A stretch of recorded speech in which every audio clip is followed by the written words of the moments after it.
आपका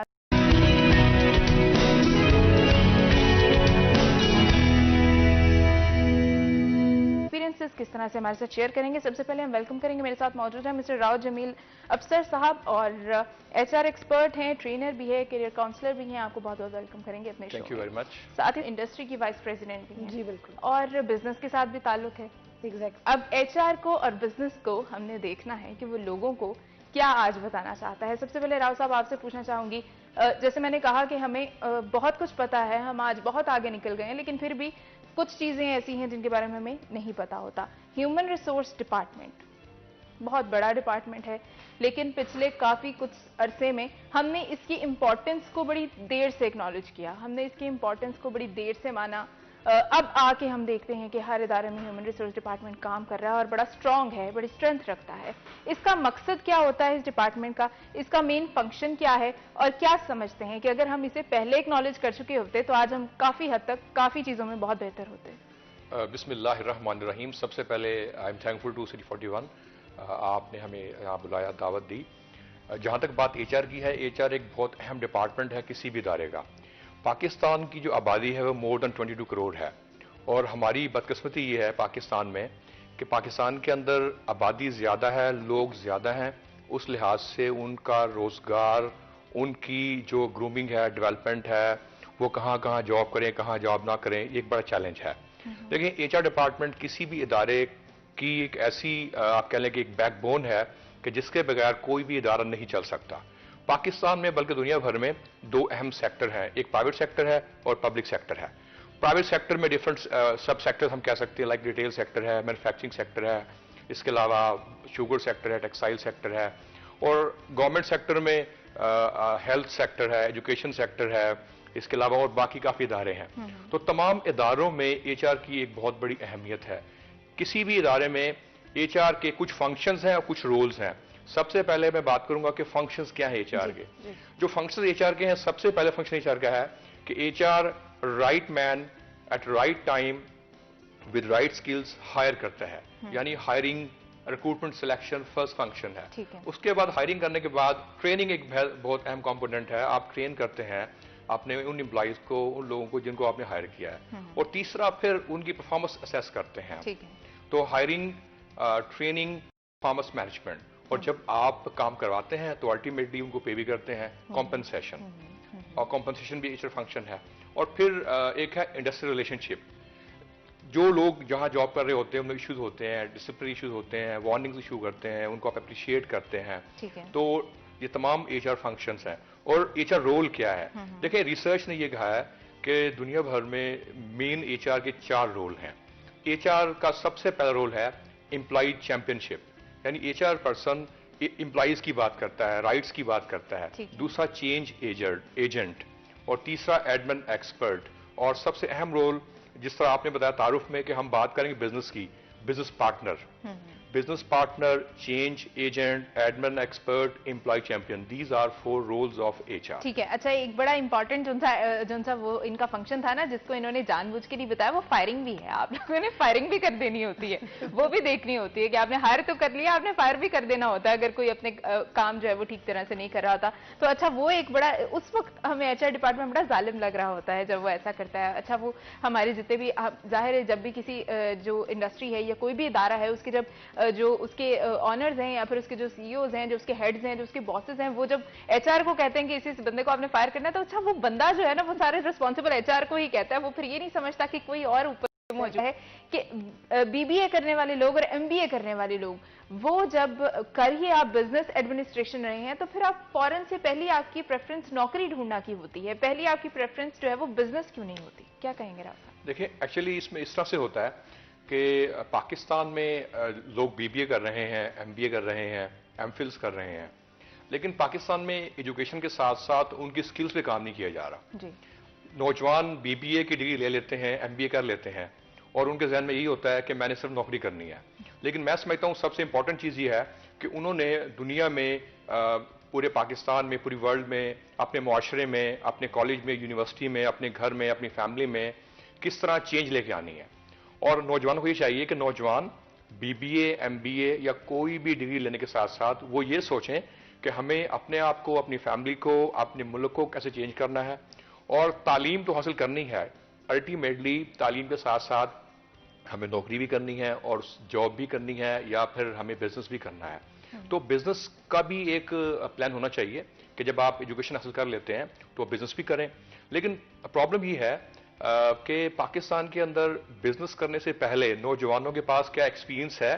for example मेरे पास 20 लाख रुपए हैं और मुझे बिजनेस करना है, तो क्या बिजनेस जब मैं करूंगा उसकी मैं प्लानिंग जानता हूं, रिस्क कितना होगा, रिटर्न क्या आएगा।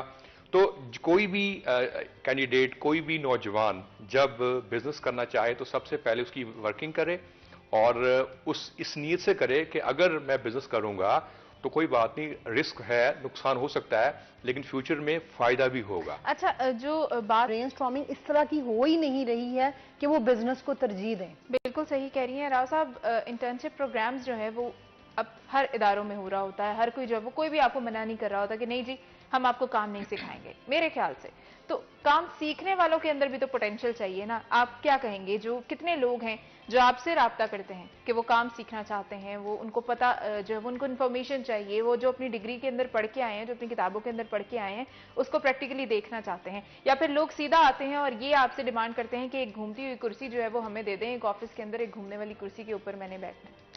फरियाल, लाइफ में मैंने अपने करियर में मोर देन 40,000 इंटरव्यूज किए हैं और वो लोग जॉब के लिए आते हैं हमारे पास। उसमें कुछ डॉक्टर्स थे, इंजीनियर्स थे, एमफिल थे, बीबी, एमबी, एफएससी, बीएससी उन्होंने किया हुआ था। बदकिस्मती से सबसे पहले कैंडिडेट्स डिमांड करते हैं कि आप हमें सैलरी क्या देंगे, और वो स्किल्स की लर्निंग की बात नहीं करते। बिल्कुल। और उन्हें मैं ये कहता हूं कि जब आप किसी भी जगह जाएं, चाहे आपको इंटर्नशिप मिले या कोई भी आपको मौका मिले काम करने का, तो आप सबसे पहले फोकस करें लर्निंग के ऊपर।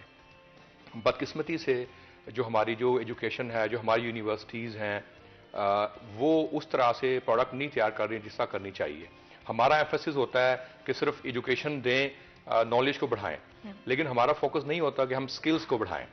और जब कोई भी स्टूडेंट किसी भी डिग्री लेने के बाद मार्केट में आता है तो उसकी यही ख्वाहिश होती है कि मैं डे वन आऊं, आने के बाद मुझे अच्छी जॉब मिले, अच्छी सैलरी मिले, लेकिन उसे ये चाहिए कि वो लर्निंग के ऊपर काम करे। अगर देखें, जब लर्निंग होगी उसकी स्किल्स डेवलप हो जाएंगी, एक्सपीरियंस आ जाएगा, प्रैक्टिकल नॉलेज आ जाएगा, तो अल्टीमेटली बिल्कुल टीचर्स का बहुत किरदार है, बहुत बहुत बड़ा। अच्छा राव साहब, जैसे बात करें कि प्लेटफॉर्म की कमी है, गाइडेंस की कमी है, स्किल जो है मौजूद है लेकिन उनको पॉलिश करने की कमी है। अगर हम अभी बात करें तो ट्रेनिंग कोर्सेज के हवाले से, इंटर्नशिप कोर्सेज के हवाले से, पहली बात तो आपने कहा कि लोग इस तरफ आना ही नहीं चाहते, लोग लर्निंग की तरफ नहीं आना चाहते, लोग सीधे सीधे जॉब करना चाहते हैं। उसमें फिर जहां तक मुझे पता है दो तरह की आप मेनली करते हैं, एक या तो आपके पास इन हाउस ट्रेनिंग्स होती हैं या फिर आउटसोर्स होती हैं। आप क्या समझते हैं कि ज्यादा हमें क्या बेहतर रहता है और ज्यादा हमें किसकी जरूरत है? देखिए, इसमें हम देखते हैं दो वे से। पहला वे ये है कि एक स्टूडेंट किसी यूनिवर्सिटी में जॉब कर रहा है, पढ़ रहा है, और अगर वो उस स्टूडेंट यूनिवर्सिटी में पढ़ रहा है तो पढ़ने के दौरान कुछ गेस्ट स्पीकर्स बुलाए जाएं हर सेमेस्टर के एंड पे। अच्छा। वो गेस्ट स्पीकर्स वहां से आए जहां वो कहीं जॉब कर रहे हो। फॉर एग्जाम्पल पाकिस्तान में बहुत कंपनीज हैं, वहां से आए, वो स्टूडेंट्स को एजुकेट करें, उनको प्रैक्टिकल अप्रोच की तरफ लेके आए। और दूसरा, किसी भी यूनिवर्सिटी में सेमेस्टर के एंड पे या प्रोग्राम के एंड पे एक सेमिनार हो, कॉन्फ्रेंसेज हो, प्रोजेक्ट्स एग्जीबिशन हो, इंडस्ट्रियलिस्ट आए, एग्जीबिशंस को आके एवेल्यूएट करें, ताकि बच्चों को पता लगे कि बच्चों की खामियां क्या हैं और खूबियां क्या हैं। और दूसरा, जहाँ तक ट्रेनिंग की बात है, और जब स्टूडेंट्स स्टडी कर रहे होते हैं, स्टूडेंट्स स्टडी करने के बाद उन्हें पता यह नहीं होता कि हमें किस फील्ड में जाना है, तो वो है कैरियर काउंसलिंग।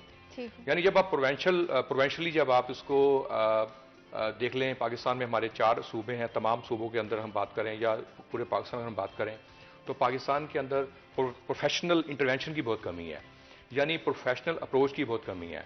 अगर हम अपने स्टूडेंट्स को, जब उसने एफएससी की है, एफएससी करने के बाद क्या करना है, अगर हम कैरियर काउंसलिंग उसकी करें, उसको हम बताएं कि आपके लिए कौन सा प्रोफेशन बेहतर है और कौन सी स्किल्स की कमी है। फॉर एग्जांपल, ये ईयर 2020 है, इस ईयर में जो स्किल्स हैं वो बहुत इंपॉर्टेंट हैं। कुछ स्किल्स हार्ड होती हैं, कुछ सॉफ्ट स्किल्स होती हैं। अगर मैं बात करूं सॉफ्ट स्किल्स की, तो सॉफ्ट स्किल्स में हमारे पास आ जाती हैं कोलैबोरेशन है, इसके अलावा इमोशनल इंटेलिजेंस है, अडेप्टेबिलिटी है। अगर हम बात करें हार्ड स्किल्स की, उसमें आर्टिफिशियल इंटेलिजेंस है, बिजनेस एनालिसिस है, ब्लॉकचेन है, ये कुछ स्किल्स हैं। तो जब ये स्किल्स स्टूडेंट्स में नहीं होंगी, उनकी ग्रूमिंग नहीं होगी, और जब ग्रूमिंग नहीं होगी, अल्टीमेटली जब वो किसी इंडस्ट्री में जाएंगे वहां जाके परफॉर्म नहीं कर सकेंगे। तो यूनिवर्सिटी को चाहिए कि वो इन हाउस ट्रेनिंग अरेंज करें, एक्सटर्नल ट्रेनिंग अरेंज करें, और इसी तरह जो स्टूडेंट्स जहां स्टडी कर रहे हैं उनको ये चाहिए कि वो पैशन के साथ लर्निंग को फोकस करें, ताकि जब उनकी लर्निंग होगी, ग्रूमिंग होगी, अल्टीमेटली वो इंडस्ट्री में जाके अच्छा परफॉर्म करेंगे। ना सिर्फ इंडस्ट्री में, बल्कि अगर वो अपना बिजनेस करना चाहते हैं तो अल्टीमेटली उनको जो है वो एक्टिविटी बन जाती है। राव साहब, इन चीजों को कैसे देखते हैं कि काम तो जाहिर है करना ही है, काम ही बेसिक मकसद है, लेकिन काम काम काम के साथ कुछ अपने एम्प्लॉयज के लिए कुछ ऐसी चीजें जो उनको जो है वो हेल्दी एक्टिविटी की तरफ लेके आ सके, जो उन्हें अपने काम के साथ अटैच करे, उनको अट्रैक्शन आए अपने काम के अंदर, उन चीजों को भी हमें देखना होगा। इस पर बात करेंगे एक ब्रेक के बाद। नाज़रीन हमारे साथ रहिएगा।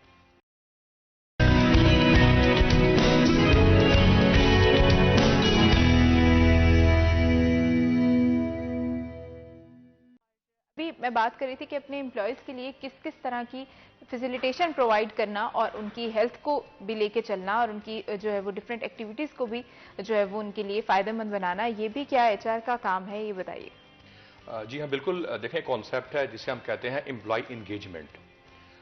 कोई भी कंपनी अपने एम्प्लॉयज को एंगेज करने के लिए एक्टिविटीज करवा रही होती है, और ये एक ऐसा कॉन्सेप्ट है जिससे एम्प्लॉयज उस इदारे के लिए मोटिवेशन से काम कर रहे होते हैं। फॉर एग्जांपल, स्पोर्ट्स गाला है, इसके अलावा ट्रेनिंग एक्टिविटीज़ हैं, इसके अलावा मूवी नाइट है, इसके अलावा कोई ऐसी असम्बनी है जिसमें एम्प्लॉयज अपने टैलेंट को आके दिखा सकें। सिंगिंग है, नात खानी है, कुरान पाक की तिलावत है। इसके अलावा कोई भी ऐसी एक्टिविटी, कोई भी ऐसा टैलेंट जो कोई भी एम्प्लॉय अपने एम्प्लॉयज के सामने, अपनी कंपनी के सामने पुट करना चाहे, वो कर सकता है। और एम्प्लॉय इंगेजमेंट से एम्प्लॉय परफॉर्मेंस बहुत बेहतर होती है। और एचआर का सबसे इंपॉर्टेंट एक और रोल है, वो है ऑर्गेनाइजेशनल डेवलपमेंट। जब आपके एम्प्लॉयज डेवलप होते हैं, जब आपके एम्प्लॉयज मोटिवेट होते हैं, तो अल्टीमेटली वो अच्छे अंदाज में परफॉर्म कर रहे होते हैं, और फिर परफॉर्मेंस कंपनी की अच्छी हो रही होती है। और एक और एस्पेक्ट है, वो ये है यूथ इंगेजमेंट। देखें, साउथ एशिया में पाकिस्तान वाहिद मुल्क है कि जिसकी आबादी नौजवानों की दुनिया भर में दूसरे नंबर पे है, और हमारी नौजवानों की आबादी ज्यादा है, लेकिन हमारी यूथ इंगेजमेंट एक्टिविटी बहुत कम है। अब ये कॉन्सेप्ट आया है हुनरमंद नौजवान या कामयाब जवान। अल्लाह करे कामयाब हो जाएं, तो ऐसे कॉन्सेप्ट्स आने चाहिए और यूथ को एंगेज करना चाहिए। बिल्कुल ह्यूमन कैपिटल इन्वेस्टमेंट की तरफ जाना चाहिए। ठीक है। उसमें आपके पास एजुकेशन है, उसमें आपके पास हेल्थ है। जब आप एजुकेट करेंगे, हेल्थ की तरफ जाएंगे, अल्टीमेटली आपके यूथ भी एंगेज होंगे। हाँ, उनकी एंगेजमेंट जो है वो जाहिर